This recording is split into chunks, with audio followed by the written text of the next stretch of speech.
goes, whole tablespoon.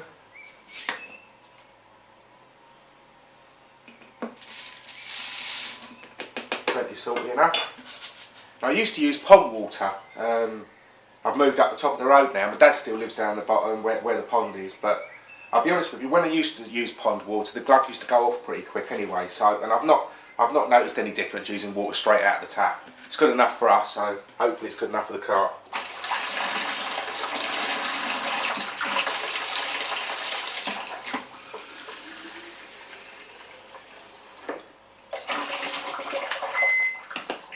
And just put the lid back on.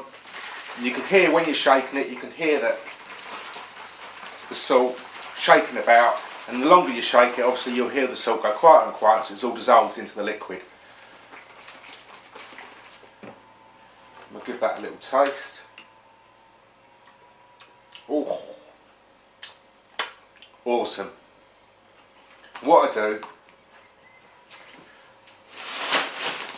got the baits. We'll actually leave that for 5 minutes, but I'll show you what I do once it's settled.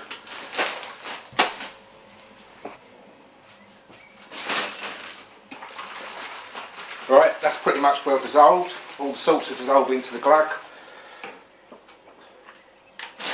These baits are still frozen, and this is when I prefer to put it on. And all I do, just literally give them a good splash.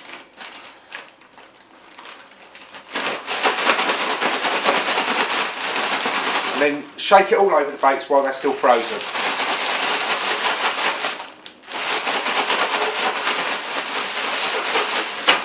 What you'll find is it will cling to the surface of the baits, freeze on top of them, but then as soon as they thaw out, it will draw it all in.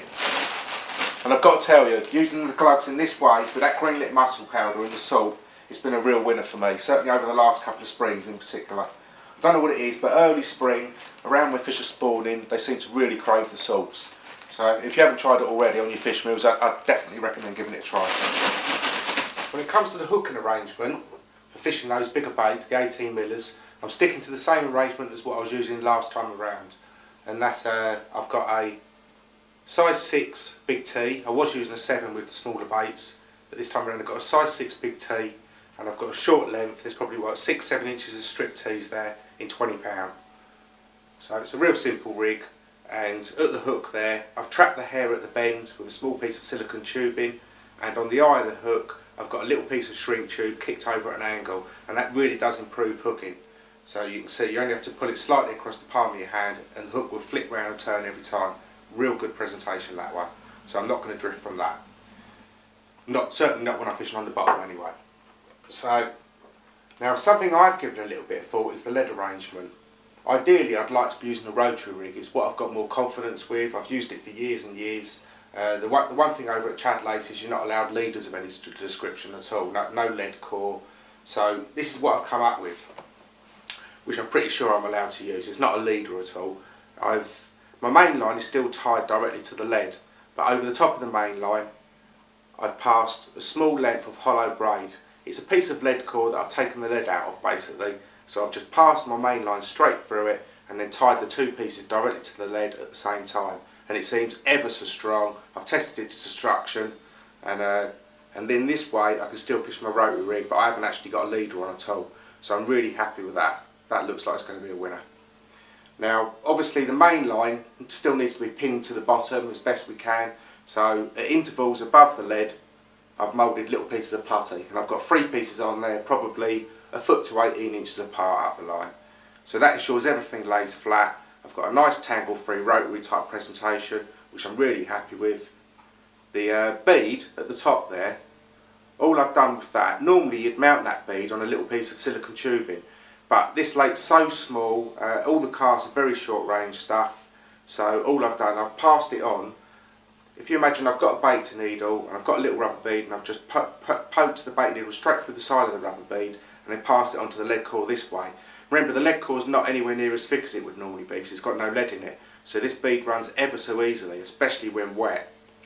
You can see it just runs ever so easy, so it shouldn't be a problem. Everything's short range stuff. The baits are fairly big, so maybe that the bead can ride up the lead core a little bit when I cast, but what I've done to ensure that the bead doesn't come off the top is to burn the end of the leg cord before passing the line through, obviously, and that little burr on the top just ensures that that bead won't fall off the top, otherwise the hook link could end up riding up and be on the main line, which, like I say, that can create problems.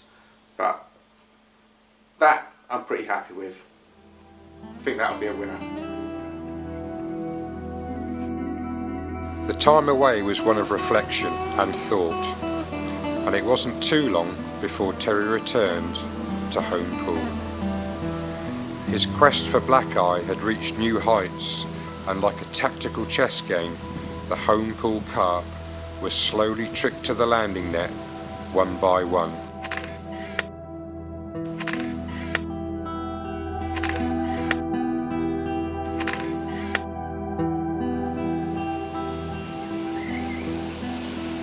We've got one of the better ones, one of Blackeye's mates.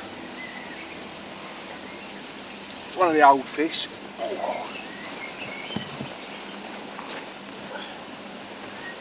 One called two-tone. It's a nice old broken linear.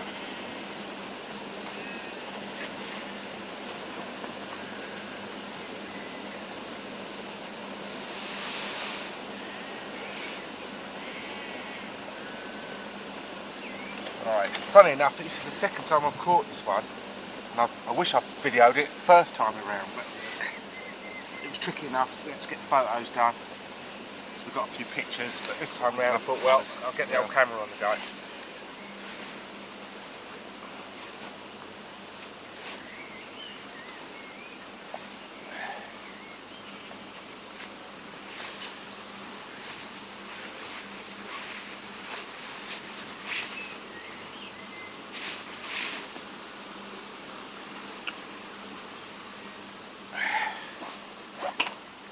There we are. How's that? Fantastic. Well chuffed with that one. All the while getting these bigger ones then just makes me feel all the closer to old Blackeye. So we'll get this one back. And you can go and tell him to come and pay me a visit.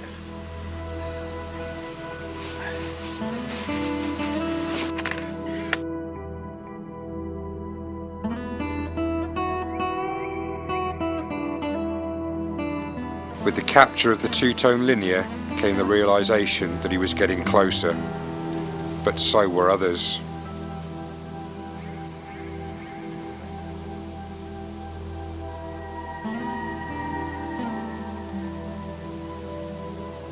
In the following weeks, the ever elusive Blackeye was to grace the net of carp angler Richard Farnan, and in true sporting spirit, Terry was to become the cameraman.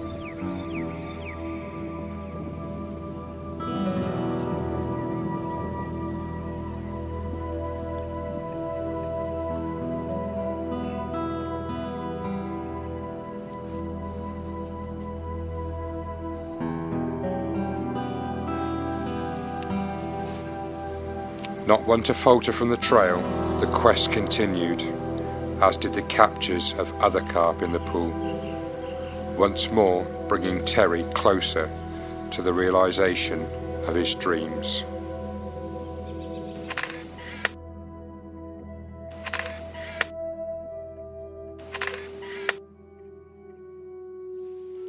Well, I've had a little bit of a result this morning.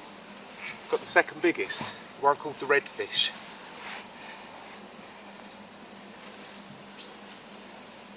It's nice to catch this one. You were showing me pictures of this one day, 12 pounds. Yes. And here he is at over 40, by the look of it.